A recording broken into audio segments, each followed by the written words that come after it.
जय श्री कृष्ण भक्तों, आपका स्वागत है भागवत महापुराण के इस गाथा में। हम दशम स्कंद 41वां अध्याय का अध्ययन कर रहे हैं।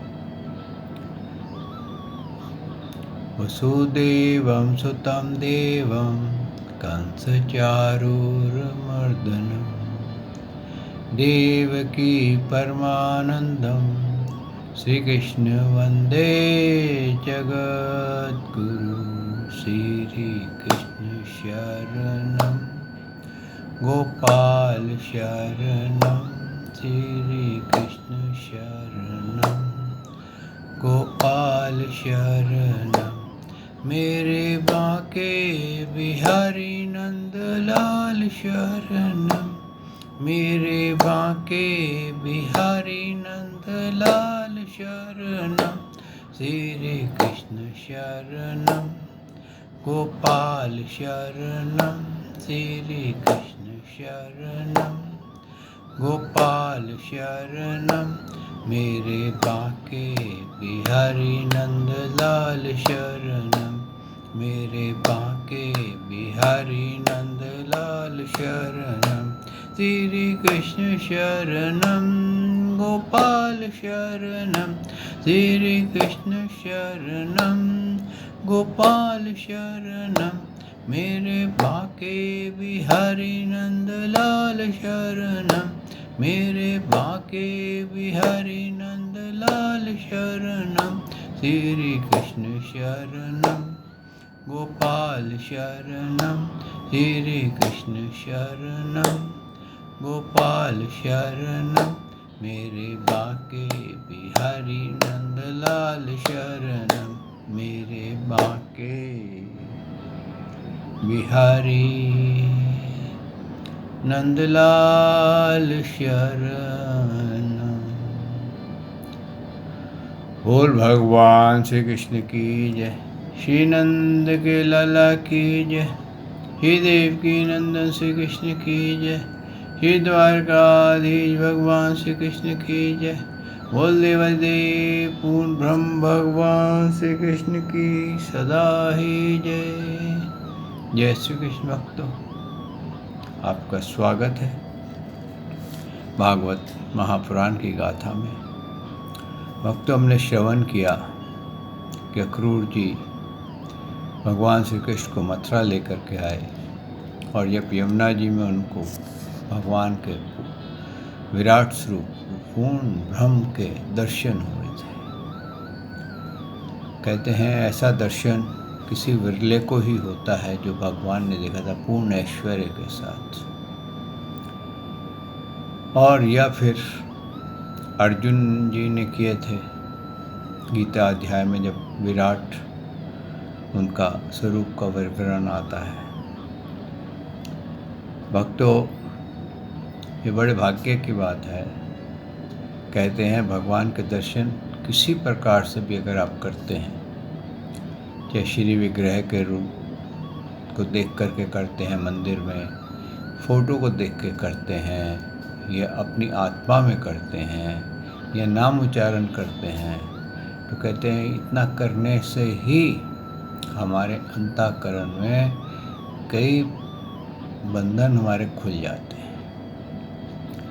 भक्तों, इसीलिए भगवान ने जब अर्जुन जी को बताया, योग बताया था, तो वो बोलने लगे कि ऐसा योग करना नामुमकिन है। उन्होंने कहा अभ्यास से ये योग सिद्ध हो जाता है। तो भक्तों, ऐसे ही भगवान की भक्ति, भगवान के प्रति प्रेम, जितना जितना हम उनके बारे में जानेंगे, अभ्यास करेंगे, उनके लीलाओं का सुनेंगे, सुनाएंगे, उतना ही हमारे अंदर प्रभु के प्रति प्रेम जागृत हो जाएगा। और फिर प्रेम जो है उच्च कोटि का, कहते हैं परिशुद्ध प्रेम होकर के भगवान के चरणों में हमारा चित्त लीन हो जाएगा। तो कहते हैं जब आपका चित्त भगवान के चरणों में लीन होने लग जाए तो आप समझ लीजिए कि वही मोक्ष है। आप इंतज़ार नहीं कीजिए कि शरीर छूटेगा और फिर उसके बाद मोक्ष मिलेगा। क्योंकि जब आपका चित्त भगवान के चरणों में लगेगा, यकीन मानिए बहुत सी आपकी परेशानियाँ, बहुत से आपके दुख समाप्त हो जाएंगे। मोक्ष में भी यही होता है कि आप समस्त बंधनों से, समस्त अविद्याओं से, कोपों, शापों, दंडों, ऋणों, तापों से आप मुक्त हो जाते हैं। तो जब आपका चित्त भगवान के चरणों में लग जाए तो उस वक्त भी आप इन सब से मुक्त हो जाते हैं और आपके अंदर एक ऐसी शांति प्रकट होती है जिसको बताया नहीं जा सकता।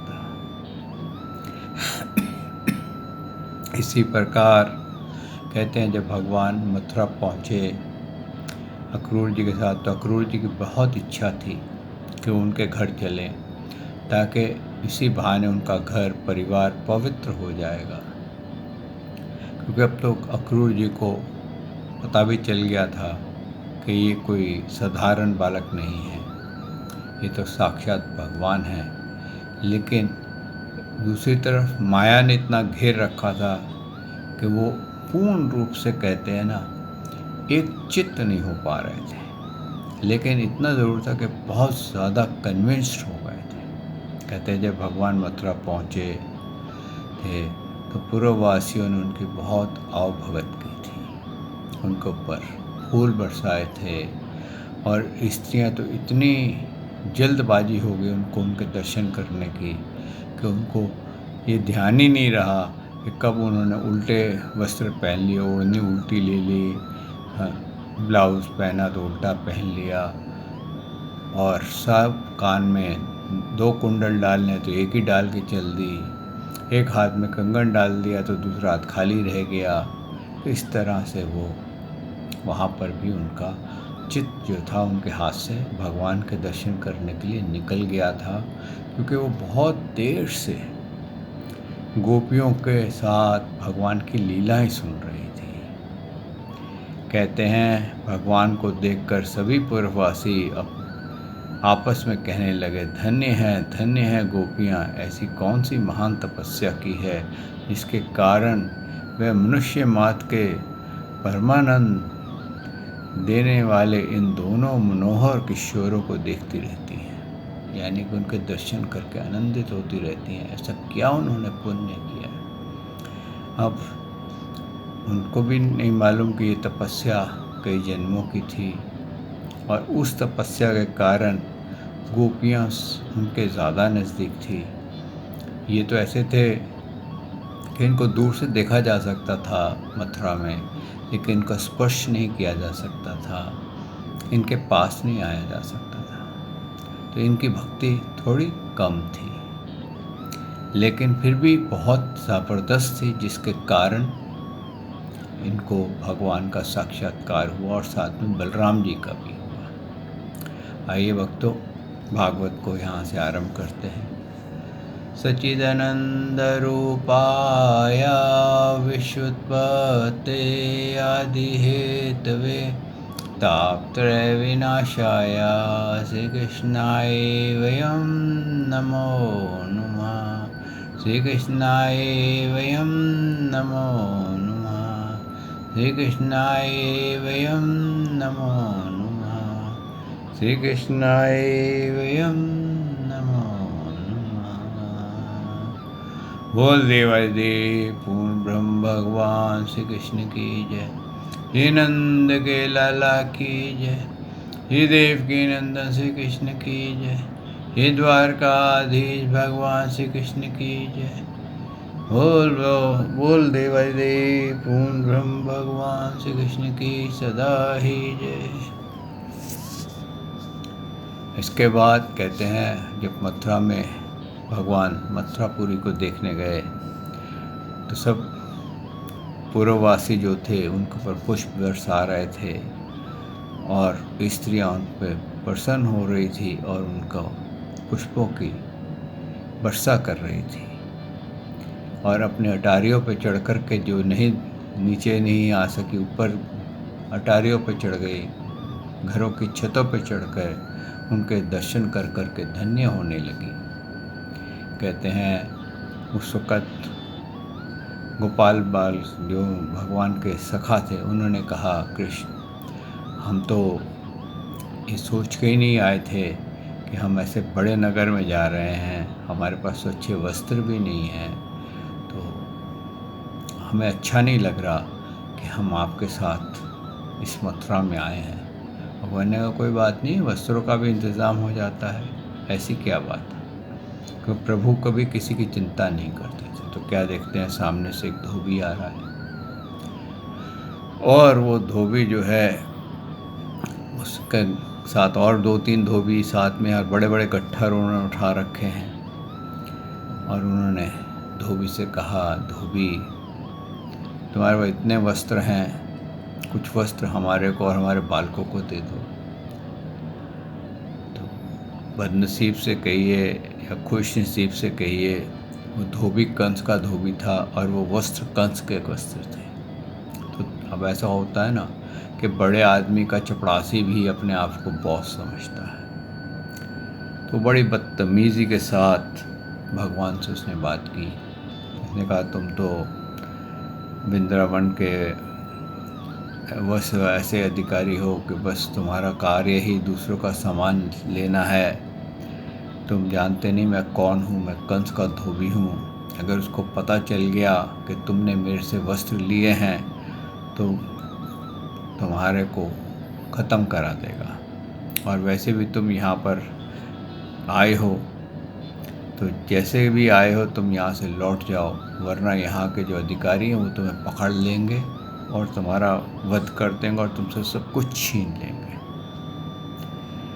तो इस तरह से जब उन्होंने कहा तो भगवान को बहुत अच्छा नहीं लगा कि बड़ा बदतमीज़ी से बात कर रहा है। तो भगवान ने हल्का सा उसके चेहरे पे एक तमाचा लगा दिया। तो तमाचा क्या जमाया कि उसका जो धड़ से सर ही अलग हो गया।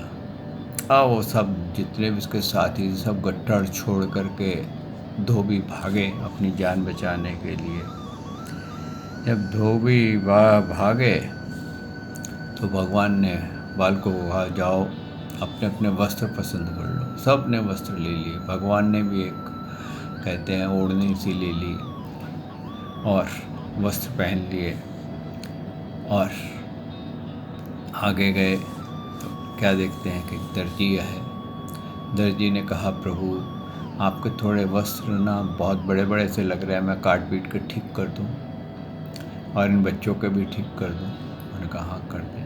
तो उसने फटाफट सुई धागे से उनको सही कर दिया, सबको सजा फजा दिया, यानी कि कहते हैं सूटेड बूटेड कर दिया। अब सूटेड बूटेड कर दिया तो कहते हैं भगवान ने उसको आशीर्वाद दिया कि तेरे घर में कभी किसी बात की कमी नहीं आएगी, सदा तेरा घर भरा रहेगा। अब आप गौर कीजिए कि धोबी को उन्होंने कहा था कि तुम हमेशा पैसे के लिए दिक्कत में रहोगे। आप कभी भी देखिए कि अगर दर्जी एक मशीन लेकर के भी बैठ जाएगा तो उसके घर में आज भी कभी कमी नहीं होगी, उसको पूरा खाने पीने का बंदोबस्त हो जाएगा।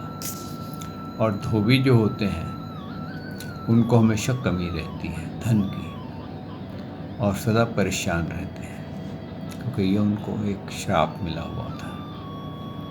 आगे कहते हैं भगवान और आगे बढ़े तो गोपाल वालों ने कहा, हम तो वृंदावनवासी हैं, हमें आदत है गले में हार पहनने की, अगर हार मिल जाता तो ज़रा हमारी टौर और निकल जाती। हमने कोई बात नहीं, देखो अभी कुछ फूलों की माला मिल जाएगी तो डाल लेना गले में। तो आगे से एक माली आ रहा था, वो कंस के लिए फूलों की माला बना के ले जा रहा था, और भी बहुत जो दरबारी थे उनके लिए भी माला ले जा रहा था। बड़े बढ़िया बढ़िया सुगंधित फूल थे। उसने भगवान को देखा और उसके अंदर इतना भक्ति उमड़ी, इतना प्रेम उमड़ा, उसने जो कंस के लिए माला बनाई थी ना, वो भगवान के गले में डाल दी और बोला कि ऐसा लगता है कि आज का जो सत्य पात्र है, माला का पूर्ण अधिकारी है, वो प्रभु आप है। और बाकी सब बालकों को उसने माला बांट दी, बलराम जी को भी माला पहना दी।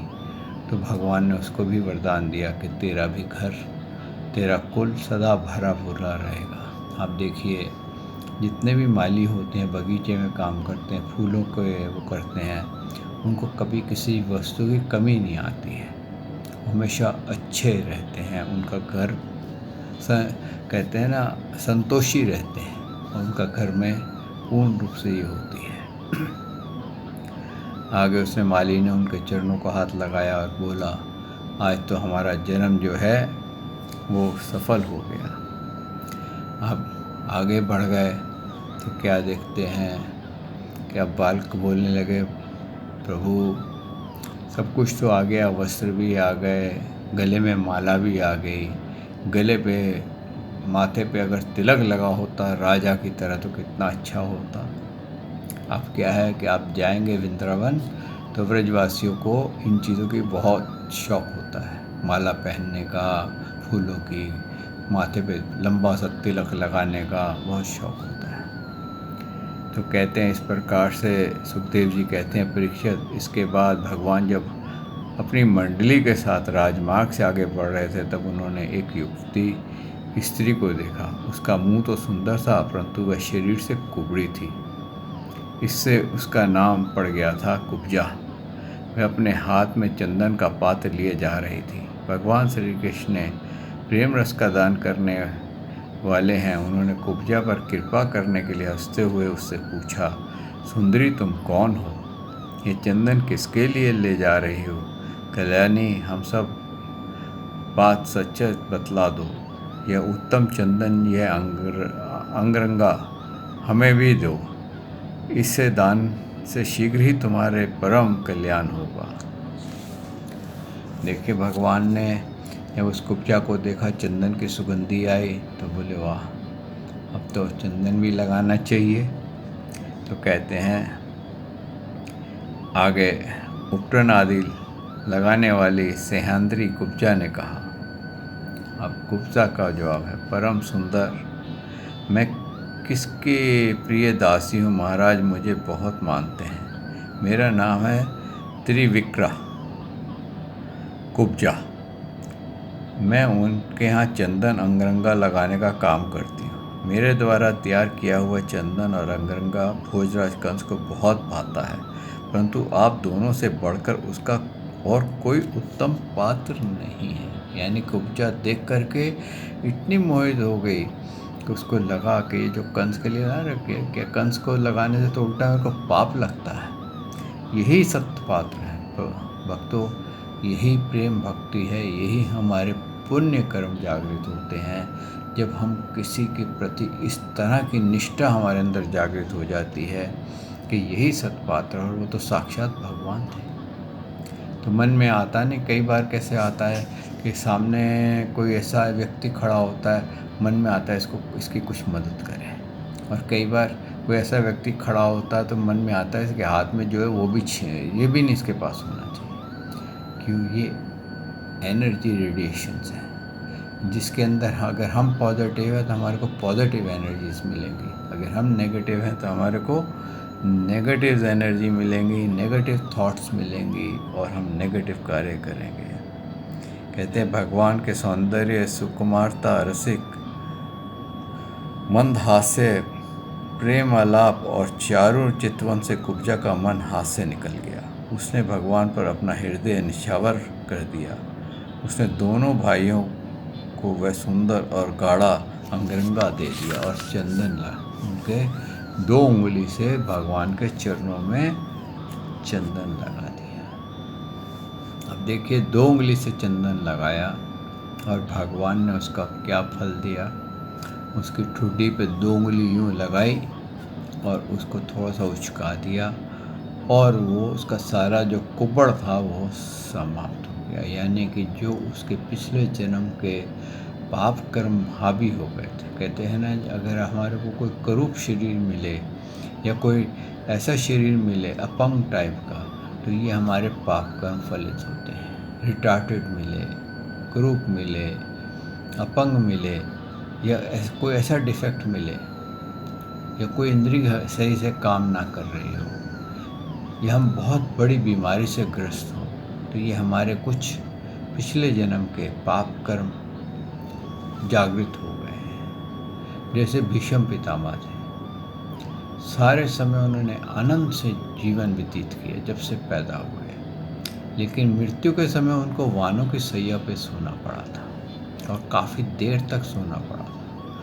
और जब उन्होंने भगवान श्री कृष्ण से पूछा कि ये मेरे कौन से पाप कर्म फलित हुए हैं, तो भगवान ने कहा आप अपने पिछले जन्म देखो। तो उन्होंने कहा मैं ऑलरेडी 6 जन्म तक देख आया हूँ, पर मैंने कोई पाप ऐसा नहीं किया जिसके कारण मेरे को ये वानों की सैया दी जाए। तो भगवान ने कहा कि तुम 7वां जन्म देखो। तो जब उन्होंने 7वां जन्म देखा तो क्या देखा कि वो जब छोटे थे तो वो टिड्डे पकड़ते थे और उसको कीकर का जो पेड़ होता था कांटों वाला, उसके ऊपर उसको लटका देते थे, उल्टा टांग देते थे। तो उसको पता चल गया कि मेरे 7 जन्म पहले का जो पाप है अब फलित हुआ है। ऐसे ही भक्तों, ना जाने हमारे कौन से जन्म का कौन सा पाप कब फलित हो पता नहीं चलता, लेकिन कहते हैं ना कि अगर हमने पॉइज़न खाई है, कुप्ता खाई है, तो कभी न कभी हमारे शरीर में से ज़रूर निकलती है। ऐसे ही भक्तों, अगर हमारा कोई कर्म खराब है तो उसका कोई ना कोई इफ़ेक्ट हमारी बॉडी पे ज़रूर होता है, जिसके कारण हमारी आत्मा को तकलीफ़ होती है। आगे कहते हैं भगवान जो थे इतना कह कर के आगे बढ़ गए, तो जैसे ही आगे बढ़े तब उसने भगवान का दुपट्टा पकड़ लिया। बोले नहीं प्रभु, मैं तो चंदन आपकी पूरी बॉडी पे लगाना चाहती हूँ। देखिए अब उसको कितना प्रेम जागृत हो गया कि मैं सिर्फ चरणों में ही लगाना चाहती, मैं तो आपकी पूरी बॉडी पे आपकी लगाना चाहती हूँ। तो भगवान ने कहा, कुब्जा सिहांद्री उसका नाम था, कि तू चिंता मत कर, मैं ज़रा जो काम करने आया हूँ मैं तेरे घर आऊँगा और वहीं तेरे पास रहूँगा। तू आराम से जितना चंदन लगाना हो, जो मेरी सेवा करनी हो तू कर लेना। यहाँ पर सुखदेव जी कहते हैं कि देखो कुब्जा ने 2 उंगली चंदन लगाया और भगवान इतनी मोहित हो गई कि उसने भगवान से की भक्ति ना मांग करके उनसे एक दिन अपने घर में आने को कह दिया। और यही होता है, जब हम एक्साइटेड हो जाते हैं तो हम ये गलतियाँ कर देते हैं। इसीलिए बोला कि अगर हमारे अंदर काम, क्रोध, लोभ, मोह, अहंकार बढ़ जाए तो हम उसी पल हमारा कहते हैं ना बुद्धि क्षीण हो जाती है, भ्रष्ट हो जाती है, और हम मांगना होता तो बहुत कुछ, लेकिन तुच्छ वस्तु मांग करके ही हम आगे अपना काम कर लेते हैं। कहते हैं जब भगवान आगे बढ़े तो वहाँ पर व्यापारियों की मंडी आ गई। तो व्यापारियों ने जब भगवान को देखा, उन्होंने सुना हुआ था कि भगवान को जो भी प्रसन्न करता है वो उसको मन चाही वस्तु मिल जाती है। लेकिन आप जानते हो व्यापारी कई होते हैं बहुत कंजूस होते हैं। तो मैं बोला क्या है यार, इनको क्या दिया जाए ऐसा थोड़ा जिसमें ये प्रसन्न हो जाए। तो एक ने बोला इनको लौंग इलायची और पान दे दो, ये उसी में प्रसन्न हो जाते हैं। पत्रम पुष्पम तो है। तो उन्होंने एक लौंग इलायची पान का बीड़ा बना के भगवान को पेश कर दिया। भगवान ने उस व्यापारी से पूछा कि भाई अभी तेरे को क्या चाहिए। कहता है प्रभु आप अपनी लक्ष्मी मेरे को दे जाओ। मैंने चलो कोई बात नहीं, तू लक्ष्मी रख ले। अब उसने जब ऐसा कहा तो थोड़ी देर में उसकी दुकान पे भीड़ लग गई ग्राहकों की। अब भगवान ने कहा भाई बात यह है कि मेरे को इतना तो बता दे, जो धनुष यज्ञ हो रहा है वो कहाँ हो रहा है, मेरे को मार्ग नहीं मालूम, ये कहाँ रखा हुआ है। तो वो कहता प्रभु देखो इस वक्त धंधे का समय है और आप जानते हो कितना ग्राहक पड़ रहे हैं, तो आप फिर आना, फिर मैं बताऊंगा। तो यहाँ पर सुखदेव जी कहते हैं कि मानव इतना स्वार्थी हो जाता है जब अपना कार्य, अपना काम निकल जाता है तो भगवान को भी कहता है कि फिर आना। ऐसे ही जब बहुत सारा धन आ जाता है तो उसके मंदिर में नहीं जाया जाता। फिर वो वहीं से दूर से ही कहता मैं नमस्कार कर लेता हूँ, अब मेरे पास समय नहीं है जाने का। कई लोग तो मैंने ऐसे भी देखे हैं जिन्होंने भगवान के साथ पार्टनरशिप कर रखी थी, और जब उनका धंधा हल्का था तो वो हर महीने जितना प्रॉफिट होता था उसका उतना 5 जो भी परसेंटेज उनकी थी वो वहाँ चढ़ाने जाते थे, या 6 महीने में जाते थे। फिर बिज़नेस बड़ा हो गया, अब जैसे 1 करोड़ आया तो 10 लाख देना पड़ा, तो अब 10 लाख देने के लिए उनकी हिम्मत टूटे और हार करके जा करके बोले फिर अभी नहीं जा सकते क्योंकि अब तो बहुत ज़्यादा हो गया है। तो कहते हैं ऐसा भी हो जाता है। तो लोग अपना जब काम निकल जाता है तो भगवान को भी भूल जाते हैं। फिर भगवान और आगे निकल गए, और आगे निकल गए तो वहाँ पर क्या देखते हैं कि पुजारी जी जा रहे हैं, तो भगवान ने पुजारी जी को नमस्कार किया। पुजारी जी ने जो थे उन्होंने जैसे ही उनके दर्शन किए वो भी उनकी तरफ आकर्षित हो गए और कहा आप किसके पुजारी? बोले मैं धनुष जो यज्ञ हो रहा है ना उस धनुष का, शिव धनुष का पुजारी हूँ। अरे रे कितनी बड़ी बात है। तो पुजारी जी आप कृपा करके हमें दर्शन करा दीजिए। उन्होंने ऐसा प्रार्थना की। पुजारी जी तो पहले मोहित हुए थे भगवान पे। उन्होंने कहा हाँ चलो मैं करा देता हूँ। आप समझिए, आप क्या पुजारी जी हेड हैं, अब उनके साथ कोई जा रहा हो तो किसकी हिम्मत है रोके, जबकि कंस ने इतने सारे अपने सैनिक लगा रखे थे, कोई वहाँ कहते हैं ना परिंदा पर नहीं मार सकता था। अब भगवान और बलराम और श्याम दोनों पुजारी के साथ जय हो करते करते धनुष्य के यज्ञ में पहुँच गए जहाँ धनुष्य रखा हुआ था। अब धनुष्य रखा हुआ था, उन्होंने कहा ये किसका धनुष्य? बोले शिव जी का। अरे शिव बाबा का धनुष्य, जय हो करा उन्होंने। बोले पुजारी जी इसकी प्रत्यंचा नहीं चढ़ी हुई। बोले हाँ इसकी प्रत्यंचा कोई चढ़ा नहीं सकता। तो भगवान ने कहा अगर आप हुक्म दें तो मैं चढ़ा दूं, अगर आप ऐसा दें। तो पुजारी जी तो मोहित बहुत थे। उन्होंने कहा ये बालक क्या चलो हाथ लगा रहा है, वो शिव जी के धनुष को पवित्र हो रहा है, इसका भी सारा कुछ पवित्र हो जाए। ये नहीं जानता कि बालक के हाथ लगाने से सारा स्थान पवित्र हो गया, यहाँ तक कि शिव जी तक भी पवित्र हो जाएंगे। उनके धनुष्य को भगवान का हाथ लग गया। तो उन्होंने उसको बोले अच्छा चल उठा के दिखा दे, कर ले। जैसे उठाया प्रत्यंचा चढ़ाने लगे, वो धनुष का 2 टुकड़े हो गए टड़ाक करके। कहते हैं जब उसका धनुष के टुकड़े हुए तो कंस का जो सिंहासन था वो डोल गया। वो समझ गया कि मेरी मृत्यु निश्चित है। वो वहाँ पर उन्होंने हमला कर दिया जो वहाँ के सैनिक थे। ये तो भगवान ने एक टुकड़ा धनुष का बलराम जी को दिया, एक अपने हाथ में रखा, और जो वहाँ पर 1000-2000 की सेना थे उन सबको मार पीट के ख़त्म कर दिया। सब कुछ समाप्त करके वो वापस अपने स्थान पे आ गए जहाँ ठहरे हुए थे मथुरा के बाहर।